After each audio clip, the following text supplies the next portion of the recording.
Hi, Kipsters, and welcome to your very first Wit and Wisdom lesson. Whenever we say we are doing Wit and Wisdom, that really means that we're going to be reading lots of books and learning how to write. We're going to be reading lots of really cool books, including our first book today. It's called Wild About Books. To get us started today, I want you to take 1 second to think. Is there a book that you love to read? What is the name of that book? Say it out loud. I can't wait to hear what books you love reading later today when we talk in our live group. Be ready to share the name of the book that you love to read.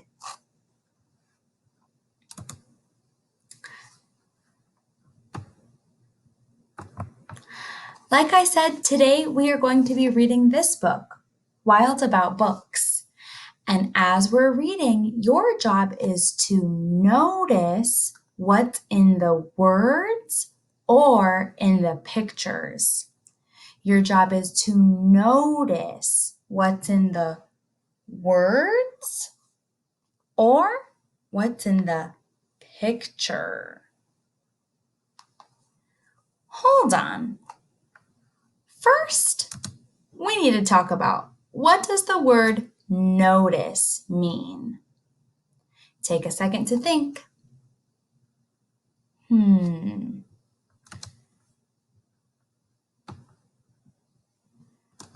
you notice something, that means that you see something or you pay attention to something. So I might say, I notice there is a window in my room. Or I might say, I notice my water bottle is right here. So today, while we're reading the first part of this book, I want you to use your eyes and your ears to see what you notice in the book. We'll be sharing what we notice later at our live group. Okay, let's get started. Before I do, I'm going to make myself nice and big so that you can see all the pictures in the book. Okay, Wild About Books.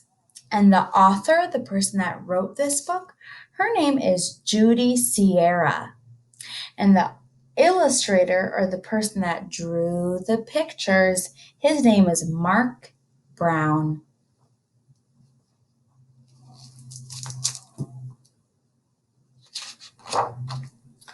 Wild About Books.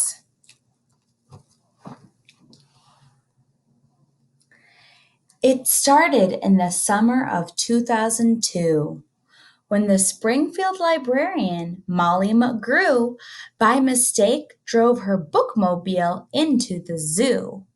Molly opened the door and she let down the stair, turned on the computer, and sat in her chair.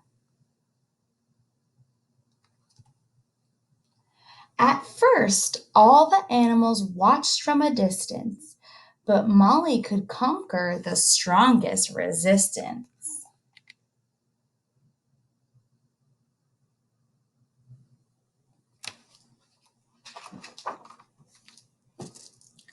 By reading aloud from the good Dr. Seuss, she quickly attracted a mink and a moose, a wombat, an onyx, a lemur, a lynx, 8 elephant calves, and a family of skinks.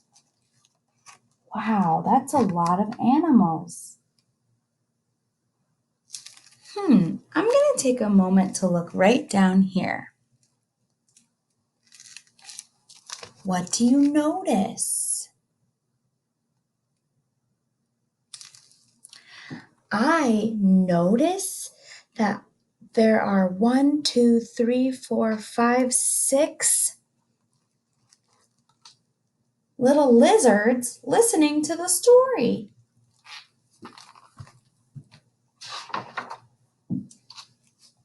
In a flash, every beast in the zoo was stampeding to learn all about this new something called reading.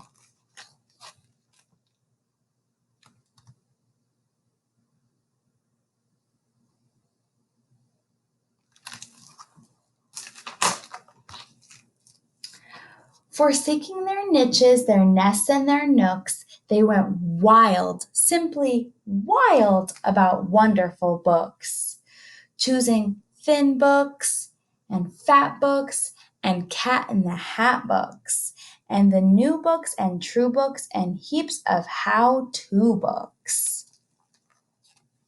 Wow.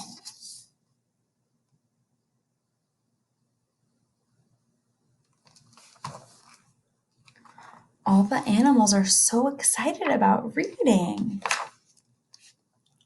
Giraffes wanted tall books, and crickets wanted small books, while geckos could only read stick to the wall books.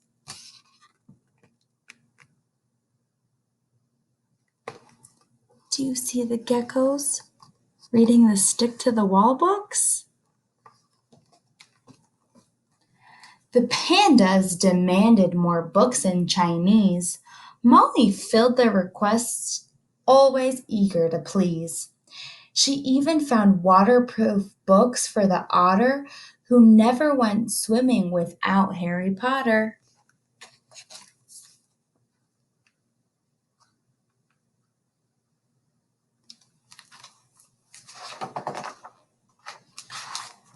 Raccoons read alone, and baboons read in bunches, and llamas read dramas while eating their lunches.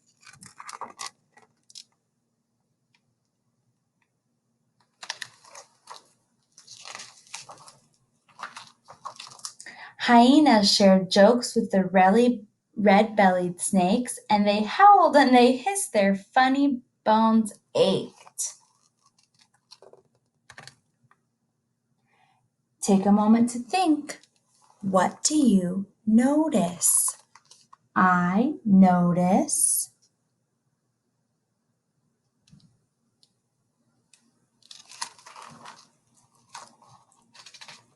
I might say, I notice this snake is sticking its tongue out.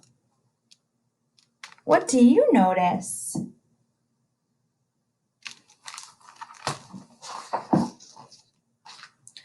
A tree kangaroo who adored Nancy Drew began solving mysteries right there at the zoo, such as, why are the bandicoots' books overdue?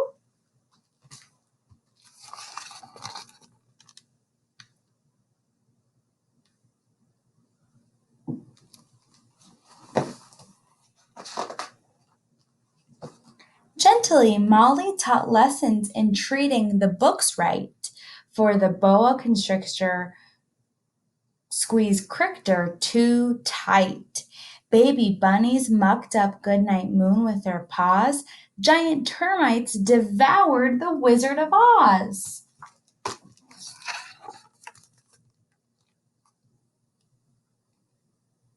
Oh my goodness, look at those ants eating the books. Do we eat books? No. And Bear's love of books was completely outrageous. They licked all the pictures right off the pages. Look at these licking bears. That is so silly. Tasmanian devils found books so exciting that soon they had given up fighting for writing. They made up adventures so thrilling and new that the others decided to be authors too. Pythons wrote with their tails, penguins wrote with their bills, and porcupines wrote with their very own quills. Wow! Now all the animals are writing their own books. What do you notice?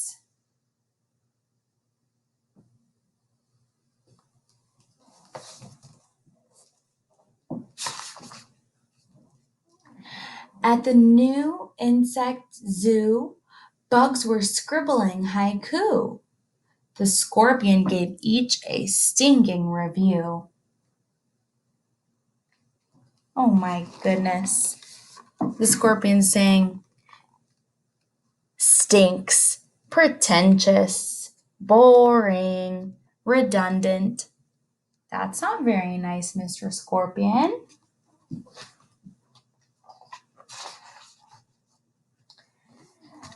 And we are going to pause right there for today. Kipsters, I just realized, I just remembered that I forgot to tell you who I was. So every day when you watch your Wit and Wisdom lessons, they will always be with me. And my name is Miss Cobian. What's my name? Miss Cobian.